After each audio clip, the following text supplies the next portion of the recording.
میرے نبی پاک علیہ السلام نے فرمایا جس کے ذمے بہنیں لگ گئی، جس کے ذمے بہنیں جس کے ذمے لگ گئی، باپ کمزور ہو گیا یا باپ انتقال کر گیا، جس کے ذمے بہنوں کی ڈیوٹی لگ گئی، محبوب فرمانے لگے اس نے 3 بہنوں کی اچھی پرورش کی، اچھا ادب سکھایا اور عزت کے ساتھ رخصت کر دیا، یا 2 بہنیں اس کے ذمے لگی، اس نے آداب سکھائے، یہ ابو داؤد شریف ہے، ابن ماجہ ہے، اور پھر ان کو رخصت کر دیا عزت کے ساتھ۔ پھر ایک مقام پہ فرمایا چلو ایک بہن ہی اس کے ذمہ لگی تھی، اس نے ادب سکھائے، آداب سکھائے، عزت سے رخصت کیا، حضور کیا ملے گا؟ فرمایا باقی نیکیوں والوں کو ثواب ملے گا، جو بہنوں کا بوجھ اٹھائے گا جس طرح میری 2 انگلیاں جڑی ہوئی ہیں اس طرح میرے ساتھ جڑ کے جنت میں داخل ہو جائے گا۔ ابھی اس حق کا تعین کس نے کیا؟ نبی پاک صلی اللہ علیہ وسلم۔ اب اگر کہیں یہ کہا جائے کہ بس بھائی صحیح ہو گیا، تمہارا کیا کام ہے، تمہاری کوئی ذمہ داری ہے، تم نے کوئی ٹھیکہ اٹھایا ہوا ہے، تم کوئی زیادہ سیانے ہو، تم کوئی زیادہ سمجھدار ہو، تو اسے کہا جائے گا ذرا ٹھہر جا، اس طرح کی بات نہ کر، یہ وہ حق ہے جو میرے مصطفیٰ نے بیان فرمایا ہے۔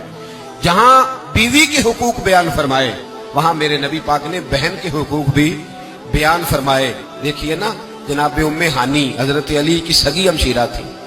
نبی پاک صلی اللہ علیہ وسلم کی چچا زاد بہن تھی، پر اللہ کے رسول ہمیشہ انہیں تحفے بھیجا کرتے، ان سے محبت فرماتے، ان کے بچوں کے ساتھ پیار کرتے۔ فرمایا علی کی بہن نہیں، یہ میری بھی بہن ہے۔ کیا لوگوں کو تاریخ کی وہ بات یاد نہیں؟ آج میں نے دیکھا ہے بھائی کے پاس شاہ خرچیوں کے لیے بڑے پیسے ہوتے ہیں، بھائی کے پاس بڑا سرمایہ ہے، جب شاہ خرچیاں کرنی ہو، سال کے بعد 2-3 چکر کاغان نران کے بھی لگانے ہو تو اس کے پاس روپیہ ہے، پیسہ ہے، اور اگر اس کی اماں کہہ دے کہ بیٹا عید کا موقع ہے، کوئی پرانا جوڑا ہی اٹھا کے بہن کو دے آ، تو کہتا اماں حالات بڑے سخت ہیں، اب میں تمہیں کیا بتاؤں۔ ہمیں وہ بات یاد نہیں کہ نبی پاک کی رضائی بہن جناب شیمہ جب ان کے قافلے کے خلاف مسلمان لڑے، انہوں نے جنگ کی اور وہ قید ہو کے آئی، تو حضرت ابو ہریرہ سے کہنے لگی جا کے مصطفیٰ کریم کو بتاؤ میں تمہاری بہن ہوں۔ حضرت ابو ہریرہ کہتے میں بی بی کا پرانا دوپٹہ دیکھتا، اس کی کیفیات دیکھتا، پھر جملے دیکھتا، مجھے سمجھ نہ آتی، تو میں نے جا کے حضور سے کہا کوئی شیمہ نام کی بی بی ہے؟ تو کہتے ہیں ابھی میں نے جملے بھی پورے ادا نہیں کیے، نبی پاک ممبر سے اٹھ کے کھڑے ہو گئے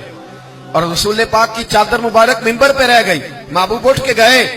اور پھر جناب شیمہ کو گھر لے گئے اور پھر فرمایا عائشہ کو بلاؤ، فاطمہ کو بلاؤ، سودا اور حفصہ کو بلاؤ، ان سب سے کہو آؤ دیکھو میری بہن میرے گھر میں آئی۔ یہ رشتوں کا احساس، یہ رشتوں کی کیفیات، یہ درد، یہ سوز، یہ حضور نے ہمیں تعین کر کے دیا، یہ نبی پاک علیہ السلام نے ہمیں بتا کر کے دیا ہے۔ حضور نے ڈھیروں تحفے دیے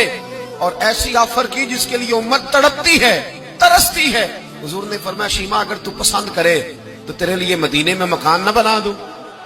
اگر تو کہے تو یہاں تیرے لیے مکان نہ بنا دوں